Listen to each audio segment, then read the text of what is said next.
He iniciado mi viaje en Sudáfrica.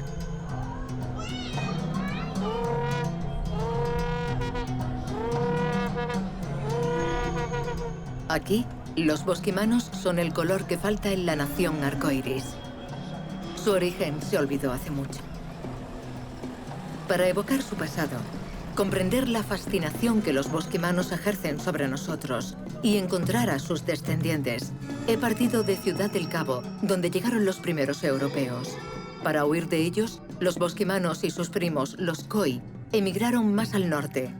Esa es la ruta que seguiré hasta el desierto de Kalahari, donde los últimos bosquimanos encontraron refugio. ¿Estás grabando ahora?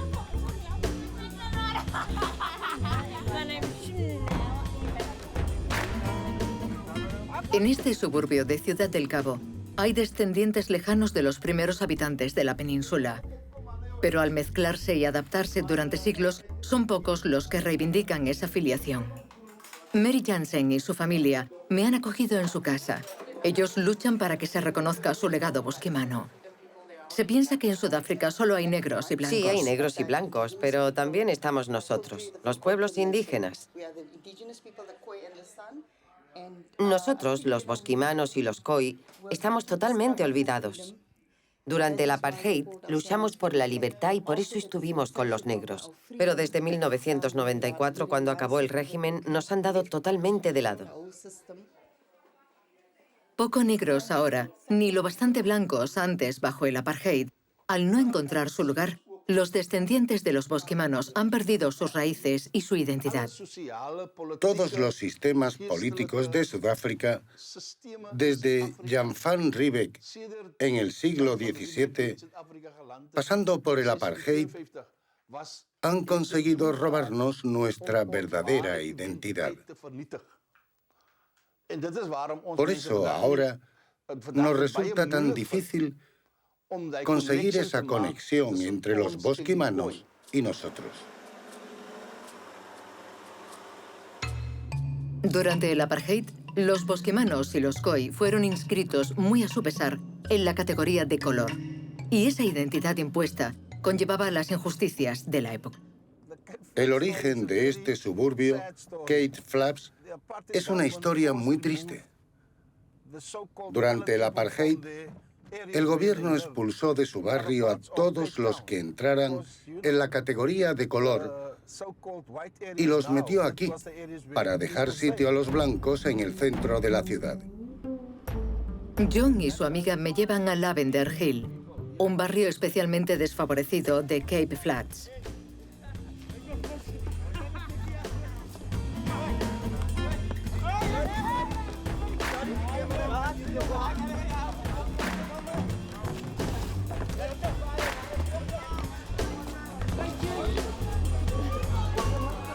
Quieren presentarme a una de sus pocas amigas que reivindica, como ellos, sin complejos, su origen bosquimano. Aquí en Ciudad del Cabo a mis hermanas y a mí nos trataban como bosquimanas, menos que nada. Nos criticaban, nos señalaban con el dedo, pero siempre me he sentido orgullosa. Al menos yo sé de dónde vengo, los demás no lo saben, yo sí que lo sé. Vengo del suroeste de Sudáfrica y estaba muy bien antes de que llegaran los blancos. Venga, Sal, tú también eres un Khoisan, un auténtico bosquimano. Venga, haz de Michael Jackson. Pero el mensaje de John y Anna no llega fácilmente a la generación más joven. Ahora todos tienen el pelo liso, no se les puede identificar con los bosquimanos. Con ese pelo liso no pueden decir, soy bosquimano. Pero yo, mira, si me quito el pañuelo, sí puedo. Una parte importante de la identidad de los de color es el pelo, la rigidez del pelo. Lo que quiere decir Ana es que la razón por la que estos jóvenes no quieren que se les llame bosquimanos es que los pueblos indígenas suelen tener el pelo más rizado. Y eso está mal visto aquí. Aunque lo mejor es preguntarles, ¿vosotros os consideráis bosquimanos? No. Entonces, ¿qué sois? Nosotros somos de color. Sí, de color. ¿Y eso qué es? De color es ser marrón y negro. No, negro no. Nosotros somos marrones. Sí, marrón. ¿Y qué significa ser marrón? Pues... ser normal. Somos normales.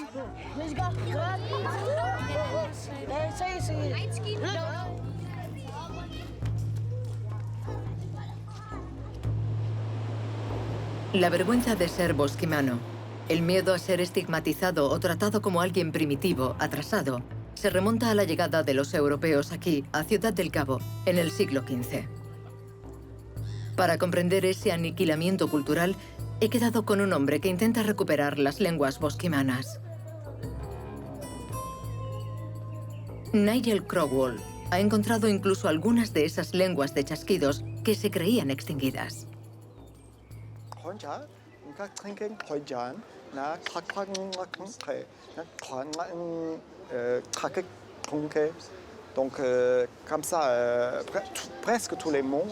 Casi todas las palabras tienen un clic al principio. ¿Y qué es lo que ha dicho? Me he presentado. He dicho, hola, me llamo Camino Solo, que es mi nombre Nu, y que estoy aprendiendo la lengua de los bosquimanos con los ancianos. Eso es lo que he dicho. La desaparición de las lenguas refleja una exterminación en toda regla. En su opinión, un genocidio a lo largo de siglos. Desde que los europeos identificaron a los bosquimanos, un pueblo que vivía de la caza y la recolección, decidieron que eran diabólicos y que estaban en contra de la fe cristiana, y empezó una auténtica guerra. Uno tenía derecho a disparar a un bosquimano, es decir, a un ser humano, como si fuera un animal salvaje. Y eso fue así durante siglos.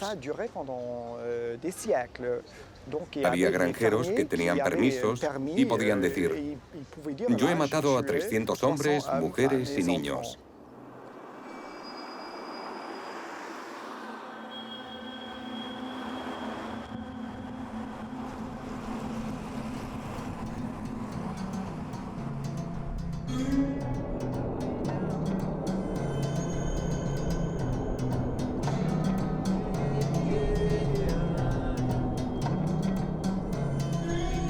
Nigel me ha asegurado que tendré que viajar muy lejos, al norte, para encontrar las últimas comunidades bosquimanas en el desierto que pusieron entre ellos y los blancos. Pero la prueba de que fueron los primeros habitantes de Sudáfrica se encuentra aquí, en la región de Ciderberg, donde está la concentración de pinturas bosquimanas más importante del país.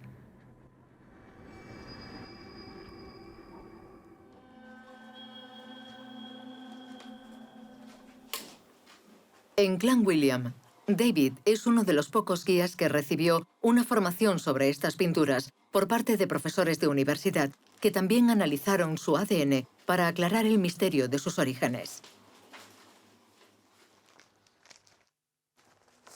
¿Qué es eso? Estos son los resultados de las pruebas de ADN de David van der Westhuizen, que soy yo. Esto demuestra que comparto el ADN de tribus bosquimanas y Khoi. Este ADN se remonta a una época de entre 100.000 y 35.000 años. Eso es lo que significa. Aunque el origen genético está ahí, la lengua y las tradiciones han desaparecido totalmente de su familia.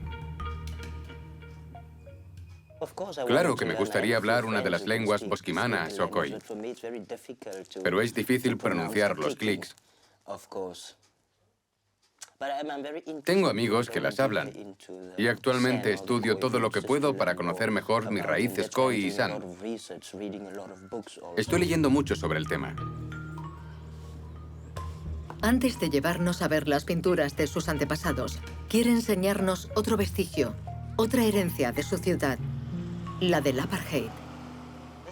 Esta es la calle principal, la línea de separación. A la izquierda está la zona blanca y a la derecha la zona de color. Aquí aún existe la segregación. El racismo es muy importante en las zonas rurales como esta.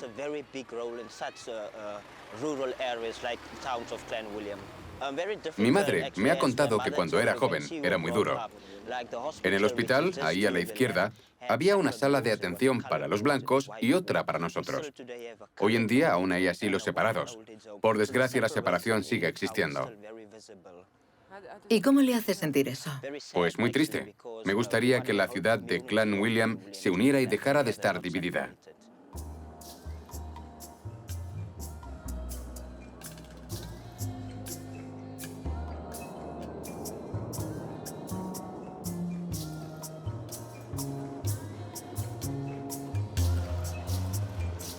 En las montañas de Sideberg ya se han catalogado 3.000 pinturas bosquimanas. Pero según David, quedan muchas por descubrir. Las más antiguas tienen 3.500 años.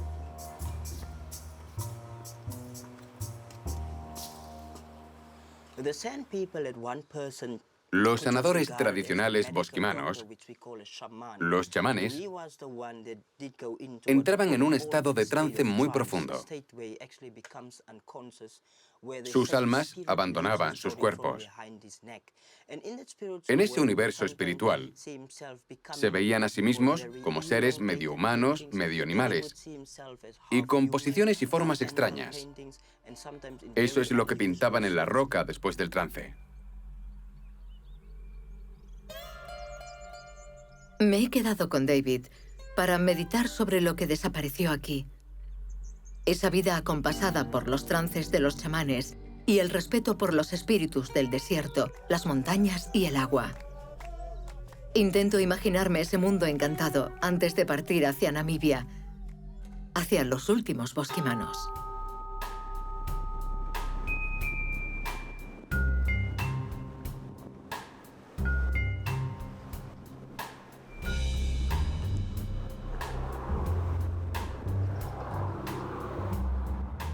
La carretera hacia el norte es demasiado recta y demasiado larga.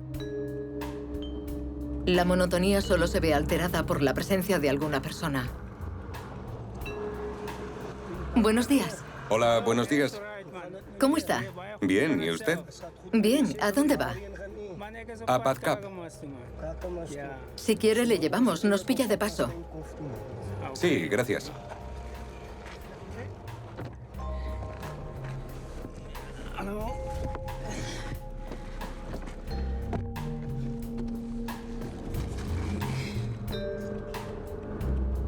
James es de origen Nama, uno de los pueblos Khoi descendientes de los bosquimanos. Gracias a él, conoceremos la historia de este paisaje. Desde aquí hasta la frontera es todo Namaqualand. A lo largo de toda la costa pueden encontrarse diamantes. Hay diamantes en el mar, en Port Nolod, y también en la tierra, como en Clancy, por ejemplo. Pero solo el gobierno y algunas compañías pueden extraerlos y venderlos. Ellos tienen todos los derechos. Y los que trabajan para ellos no tienen ningún derecho. Gracias y adiós.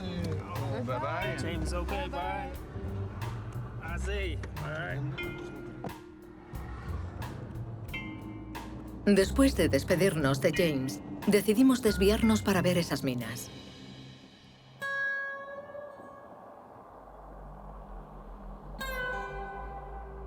El descubrimiento de los diamantes se remonta a los años 20. Estas tierras, que las compañías mineras compraron a las comunidades Nama por un trozo de pan, mantienen cerradas miles de hectáreas.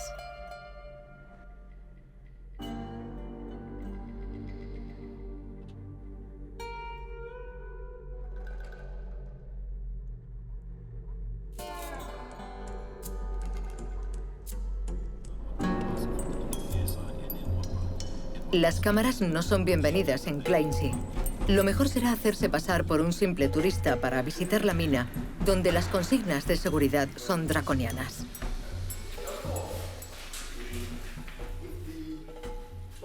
Cuando se encienda la luz roja, pasan la tarjeta por aquí. La luz se pondrá verde y podrán pasar. Sin embargo, la extracción de diamantes cesó en 2008. Lo que Randall, el guía, muestra orgulloso a los turistas es la gran obra de la compañía, la reposición de estas tierras desfiguradas por decenios de extracciones.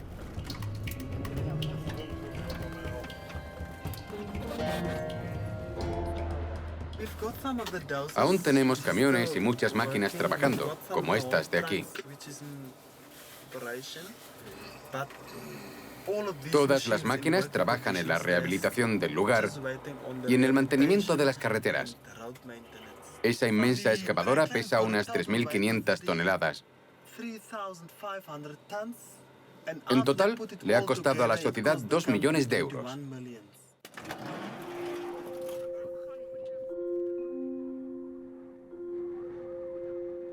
El guía me lo ha contado. Los diamantes siguen aquí, por todas partes. Pero el problema es la rentabilidad. Y este monstruo de acero solo necesita un puñado de hombres para allanar las antiguas escombreras.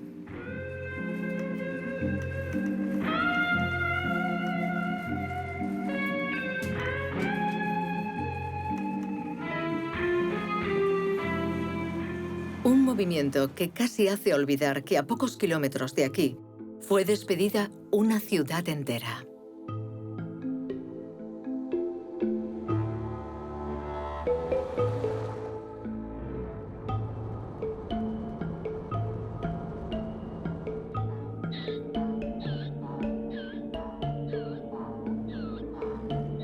Comagas ha perdido su única fuente de trabajo.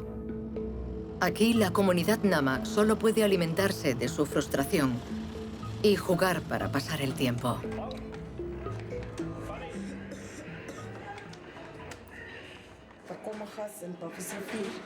Antes aquí venía mucha gente a trabajar y se instalaba en la zona. Pero ahora se han ido todos, solo quedamos nosotros. Es muy duro, desde que De Beers cerró, ya no hay dinero ni tampoco trabajo. A mí me gustaría tener un trabajo de verdad, pero no hay. ¿Por eso estás pelando cebollas? Sí. Y ahora bebo todos los días para desahogarme. No hay trabajo. ¿Qué podemos hacer?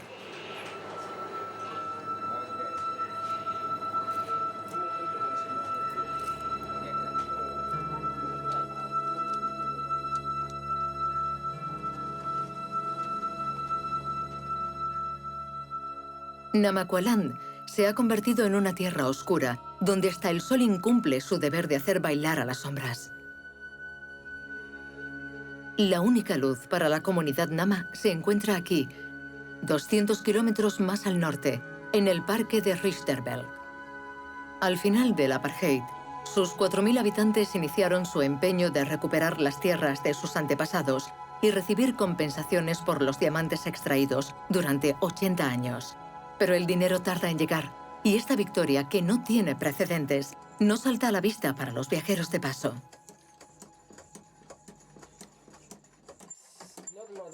Aquí no hay mucha gente, así que tampoco hay una gasolinera propiamente dicha.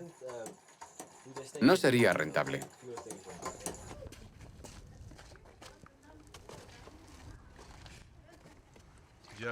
¿Y vienen muchos turistas? Sí, bastantes. Vienen por la cultura Nama. Es un buen sitio. Aquí hay mucha gente que conoce las tradiciones.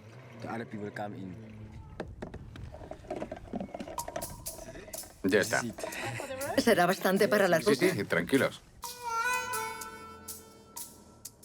Desde hace poco, la lengua Nama vuelve a enseñarse a los niños de este pueblo. Y en este santuario de 160.000 hectáreas, aún pueden verse las sombras de la vida pasada.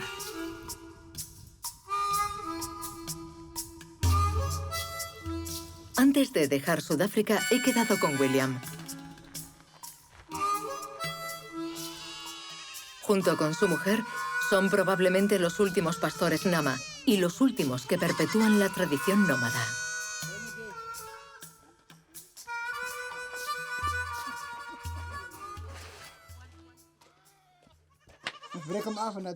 Cada vez que nos desplazamos, desmontamos esta casa y nos la llevamos con nosotros.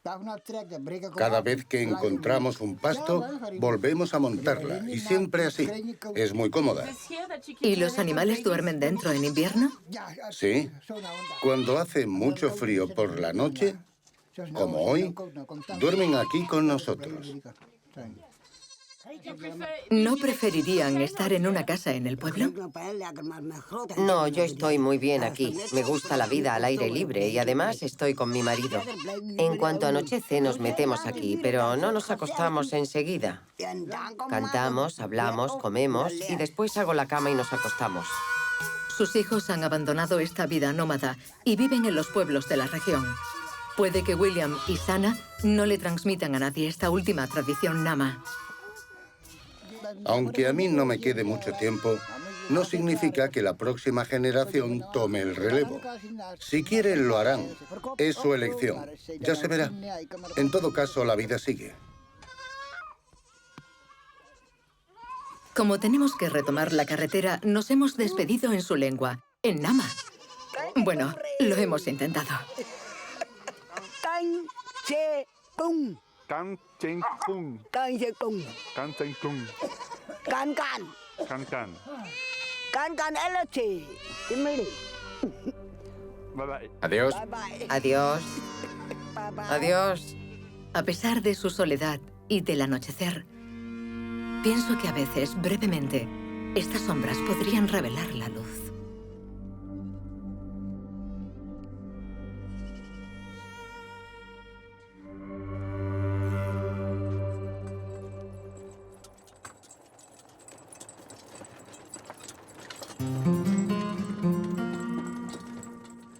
Al otro lado de las montañas está Namibia.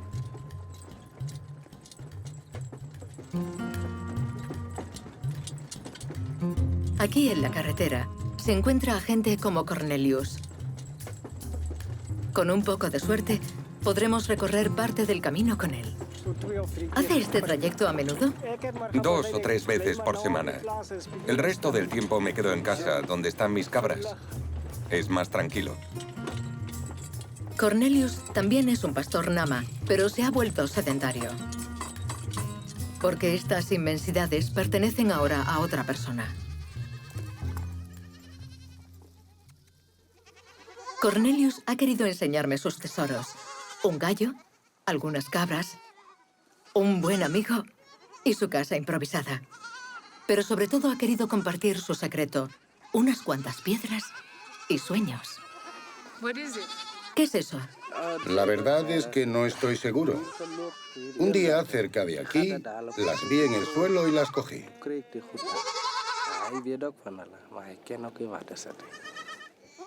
Hay un sitio en la ciudad que es para eso. Si encuentras unas piedras, puedes llevarlas allí y ellos te dicen qué tipo de piedras son y entonces las puedes vender.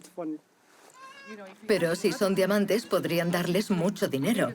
¿Qué harían con todo ese dinero? Mi sueño es comprar mi propio rebaño, mi propia granja y casarme. Yo solo quiero seguir con mi vida y mejorarla. Es lo único que quiero hacer.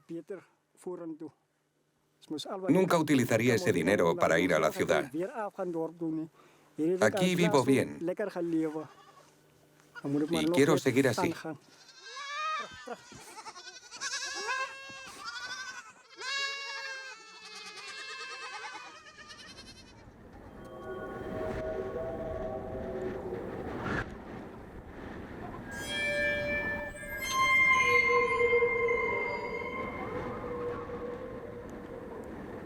A lo largo del siglo XX, la fiebre de los diamantes atrajo a los europeos a este desierto.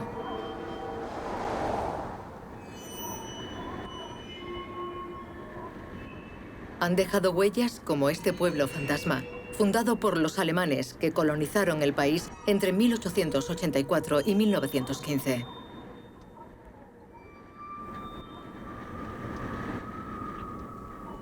Aquí, las sombras de sus sueños están por todas partes.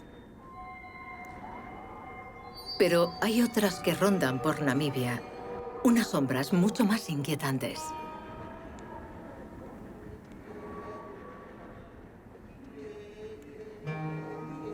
Unas sombras que retrasarán un poco más mi encuentro con los bosquimanos.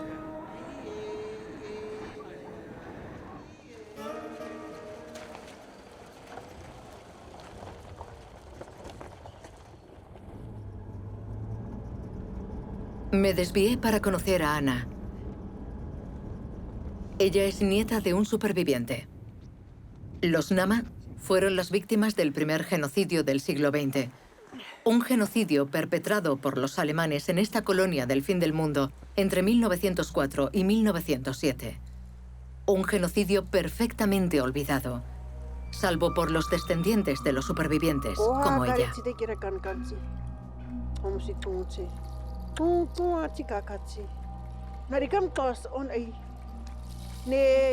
La acompañé al lugar donde los Nama de su pueblo fueron capturados y le dejé unos minutos para rezar.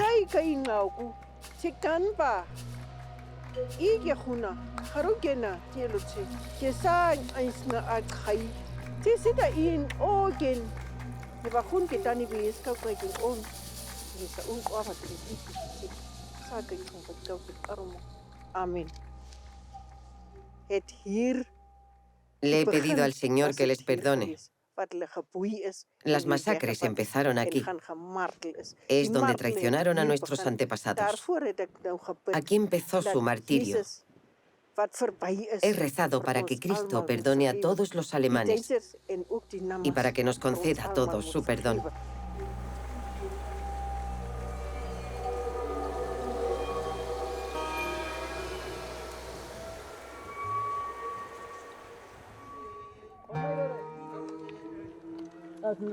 Ana quiso que conociera a su marido, David, el jefe de la comunidad Nama de Bethany, que lucha por el reconocimiento de aquel genocidio.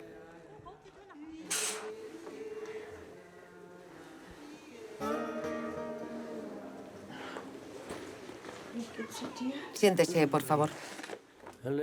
Tras el genocidio, está el hecho de que estas tierras pertenecían a los Nama y los alemanes las querían para convertir esta región en una colonia germana. De hecho, la llamaron el suroeste africano. Esta región es muy rica en diamantes. Empezaron comprando Luderitz, pero por todas las tierras de alrededor del río Orange y a lo largo de toda la costa también eran muy ricas en diamantes y quisieron acapararlo todo.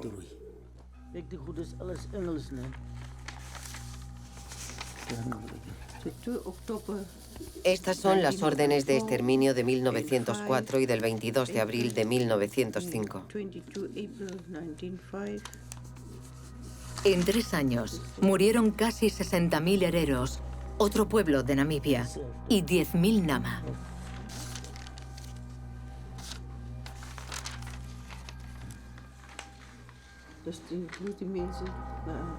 Creemos que desaparecieron el 80% de los hereros y el 50% de los Nama.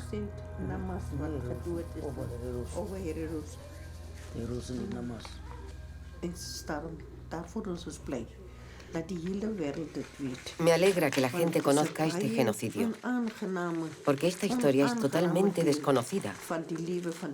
Y no solo masacraron a los Nama, también les quitaron su cultura, sus derechos y sus tierras. Lo perdieron todo en aquella época. Es una historia muy triste que me hace sentir muy mal. Solo aquí, en Bethany, 300 hombres murieron combatiendo en la resistencia. El resto fueron detenidos y encarcelados en un campo de concentración en Shark Island.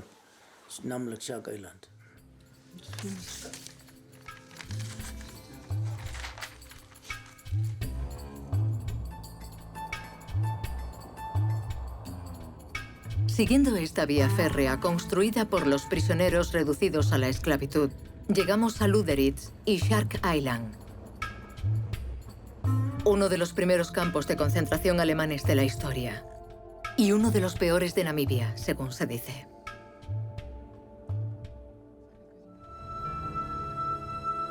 Sin embargo, ahora solo hay un camping. Nada sobre el genocidio. Nada sobre los verdugos alemanes. Nada sobre sus víctimas. aparte de esta reciente estela colocada por la comunidad de Bethany.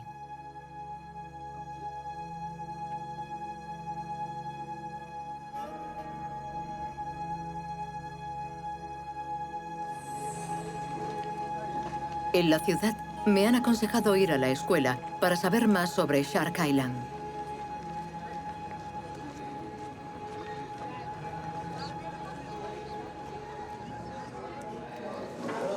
Un grupo de alumnos, algunos de origen Nama, promueven que el camping sea sustituido por un monumento.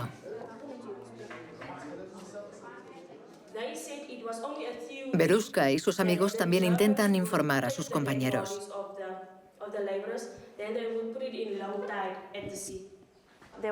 En este campo de concentración hubo 1.789 muertos solo entre namas y hereros. El trato a los prisioneros era extremadamente duro. Los cráneos de nuestra gente se enviaban a Alemania para comprobar si éramos seres humanos. Como nuestra lengua y nuestro aspecto eran diferentes, pensaban que podríamos ser otra especie, así que hacían pruebas con los cráneos. Shark Island no está reconocido como un lugar histórico y es importante que se sepa lo que pasó. Tiene que haber una toma de conciencia.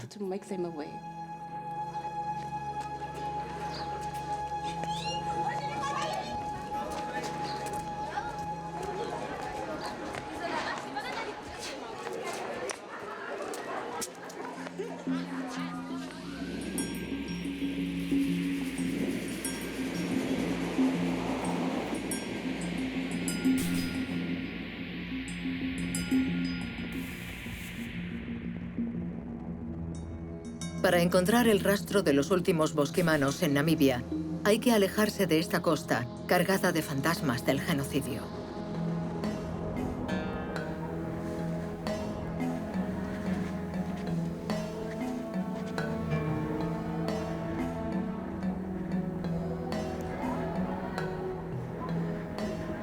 El desierto del Namib, uno de los más antiguos del mundo, planta sus dunas en medio de mi ruta.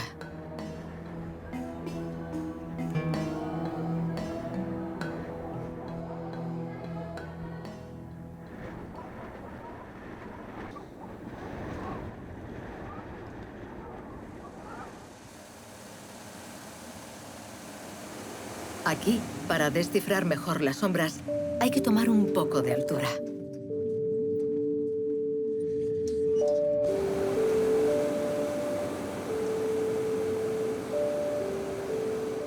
Si el viento es muy suave, les diré, doblen las rodillas. Entonces tendrán que agarrarse de la cuerda que tienen al lado y doblar las rodillas. Si el viento es muy fuerte y muy rápido, les diré, Sporting Landing. Tomen posiciones. Bien, vamos allá.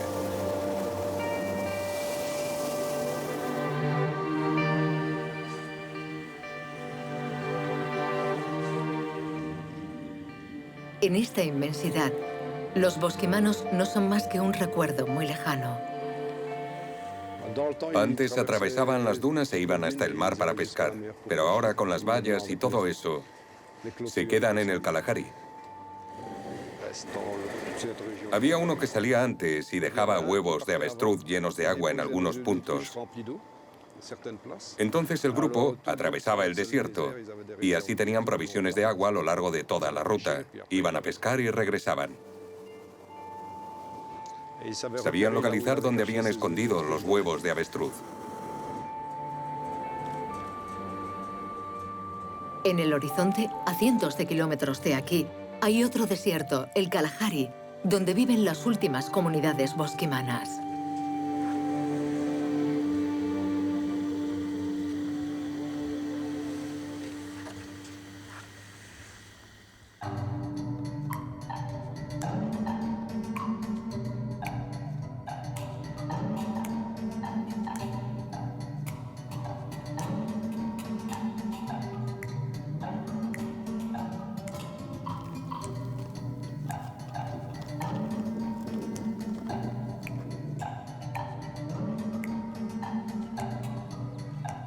Érase una vez una vida intacta donde órices y avestruces vivían en perfecta armonía con el pueblo bosquimano.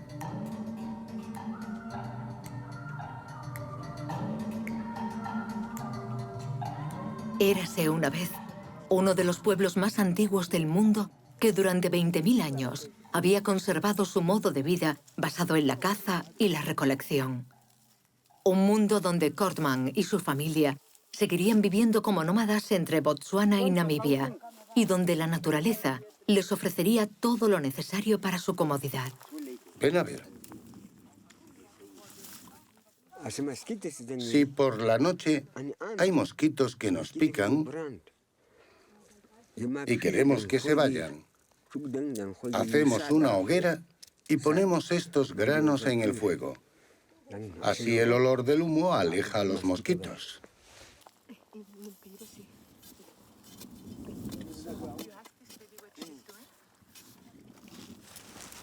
¿Qué es? Es una raíz. Esto retiene el agua. La raíz que estoy buscando quita la sed y a la vez alimenta. Venga, por aquí hay agua.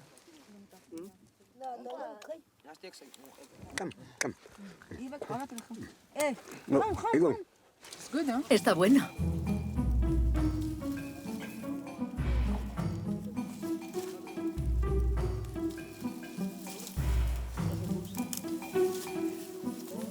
Érase una vez una vida donde la naturaleza ofrecía incluso bromas al pueblo bosquimano.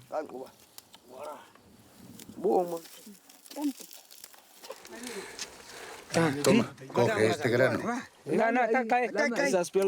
Es un grano que nos metemos en la boca.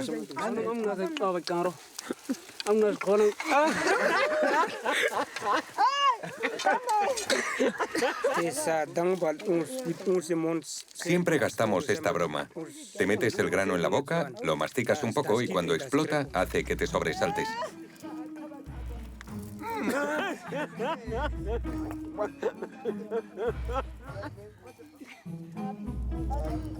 Era una vida donde los clanes se desplazaban en función de las lluvias, donde las mujeres recogían los frutos y las raíces, y donde los hombres se ocupaban de la caza. Evitamos disparar a los antílopes porque si disparamos a uno, los ojos te lloran. Por eso, los bosquimanos debemos evitar dispararles. Solemos matar a los kudúes, a los grandes antílopes y a los órices. A eso sí podemos matarlos, aunque no es fácil. Pero eso era antiguamente. Ahora ya no tenemos derecho a hacerlo. Ese es el problema. Si lo haces y te cogen, te meten en la cárcel.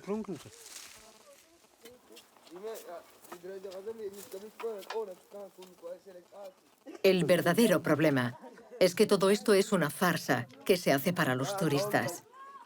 Esta demostración la hacen para los que vienen a alojarse en la granja de su patrón blanco, donde ya no tienen derecho a cazar.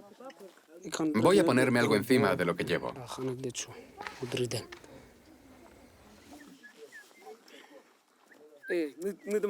Me estoy poniendo esto porque vamos a ir a ordeñar las vacas.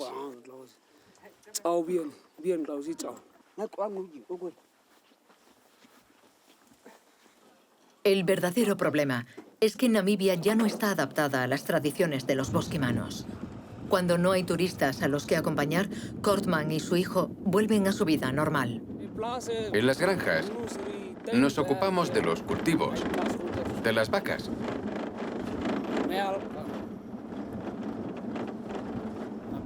Y ganamos un poco de dinero para tener algo de comida.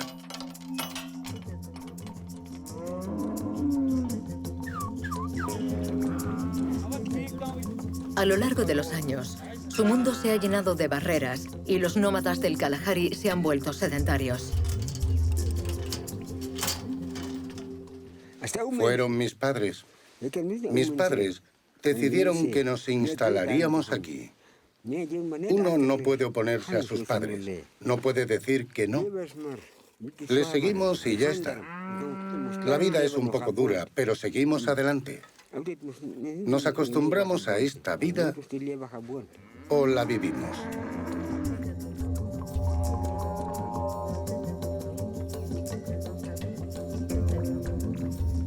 En todo el país, el siglo XX ha convertido a este primer pueblo en ciudadanos de segunda. Es solo folclore.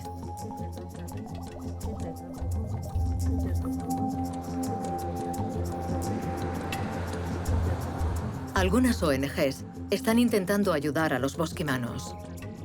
Hoy voy a acompañar a Besa a Blobar, a un centenar de kilómetros de aquí.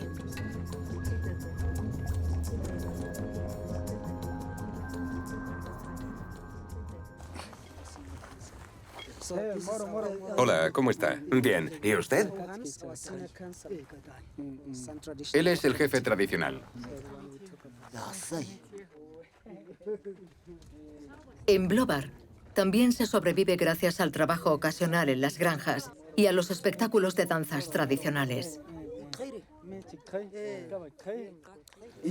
Enseñarles estas danzas a los turistas no es un problema en sí, pero la mayor parte del tiempo se abusa de nosotros. Los blancos o los negros que organizan estos espectáculos no nos dan todo lo que debieran. Eso forma parte de lo que intentamos evitar. Investigamos estos casos e intentamos luchar para que los bosquimanos gestionen su propia cultura. La misión de la ONG de Besa es asegurarse de que los niños estén escolarizados y de que se respeten un mínimo de derechos. Lo que necesitamos ahora es una tierra para nosotros. Una tierra en la que podamos vivir sin tener que mezclarnos con los otros y donde no haya alcohol.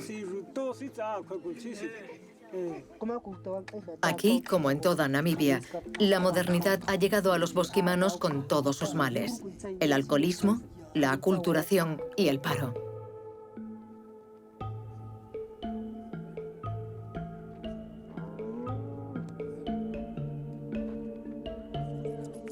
Para ayudarles, la ONG de Besa también intenta vender artesanía que hacen las mujeres con los huevos de avestruz. Puede que también haya esperanza detrás de esta alambrada, y Paulus se ocupa de velar por ella. Esto es udia. Con un cuchillo se le quita la corteza y se limpia, como si fuera un pepino. Se puede comer así o ponerle un poco de sal. Esto quita el hambre. Se puede comer durante toda una semana sin necesidad de beber agua ni tomar otras cosas. El udia es objeto de un conflicto entre la comunidad bosquimana y las sociedades farmacéuticas que quieren utilizarlo como medicamento milagroso contra la obesidad. Hay un proceso en curso para que nosotros, los bosquimanos, recuperemos el derecho sobre esta planta que originalmente utilizaban nuestros cazadores cuando se iban de expedición para aguantar sin comer ni beber durante días.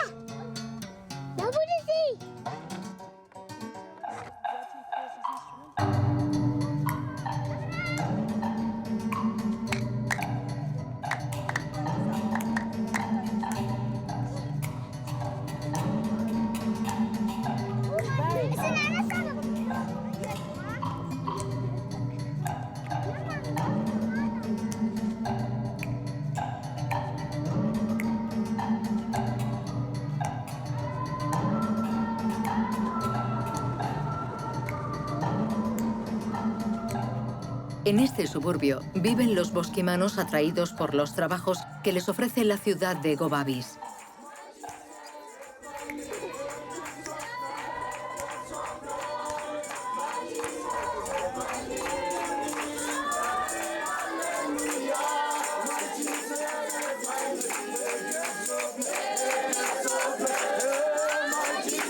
Esta mañana, Besa nos ha citado en la iglesia de los bosquimanos. Todos los domingos rezan al Dios de los evangélicos, que prohíbe fumar y beber. Las conversiones se remontan a los años 70.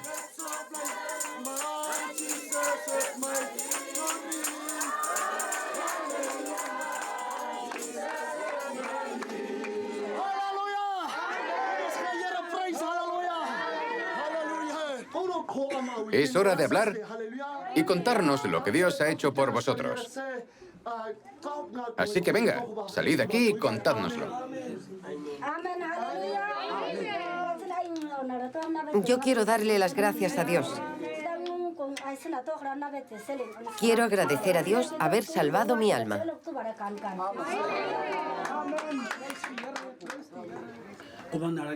Yo quisiera contar un sueño que he tenido.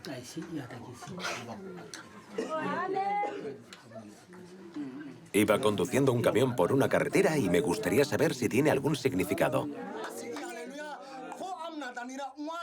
Debemos quedarnos con Dios y servirle. Él lo hace por nosotros. Demos gracias a Dios. Hay que estar preparado para servir al Señor. Hay que estar abierto y atento y nunca cerrarse a Él.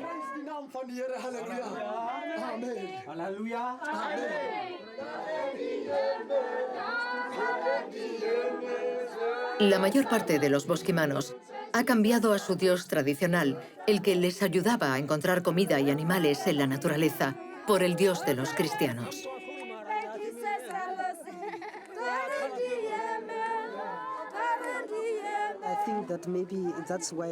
Yo creo que ha sido bastante fácil para nosotros, los bosquimanos, adoptar este dios, porque se parece mucho al que adorábamos antes.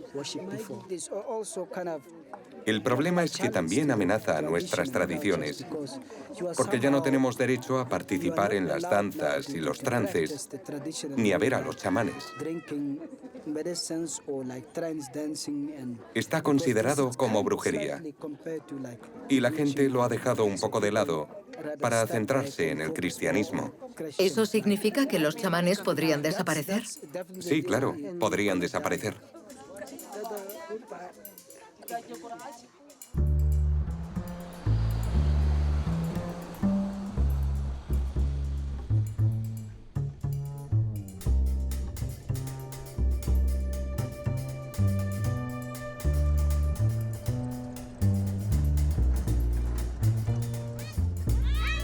Hemos tenido que recorrer 5.000 kilómetros desde Ciudad del Cabo para encontrar a los bosquimanos. Pero incluso en este refugio alejado, los chamanes, garantes de sus últimas tradiciones, no son más que un puñado.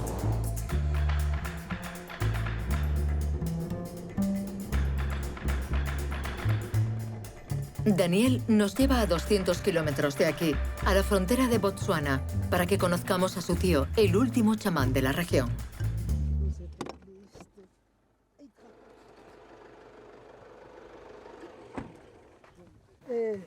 Hola amigos, ¿cómo estáis?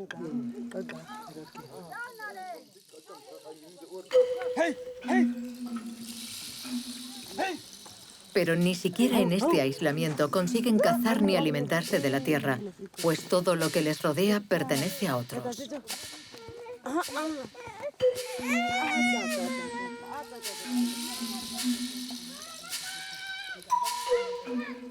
Al menos la familia del chamán aún encuentra las plantas necesarias para curar a los que recorren el camino para venir a verle.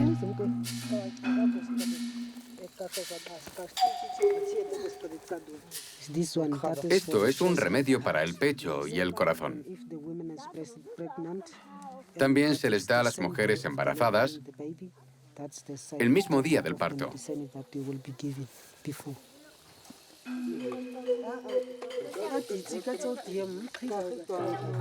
Este es su tío, Rubens, un chamán sin el remedio contra la extinción de las tradiciones de su pueblo. Un curandero sin sucesor.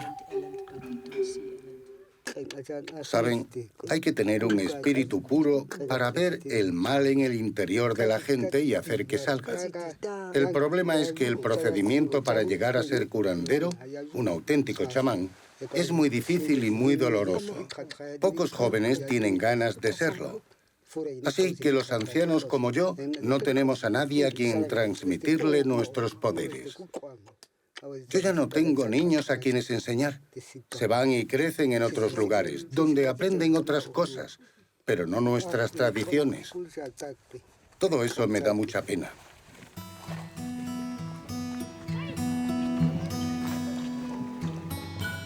A la hora en la que las sombras se alargan, me pongo a pensar en las del pueblo bosquimano, que aparecen en toda el África austral, en esta inmensa ausencia.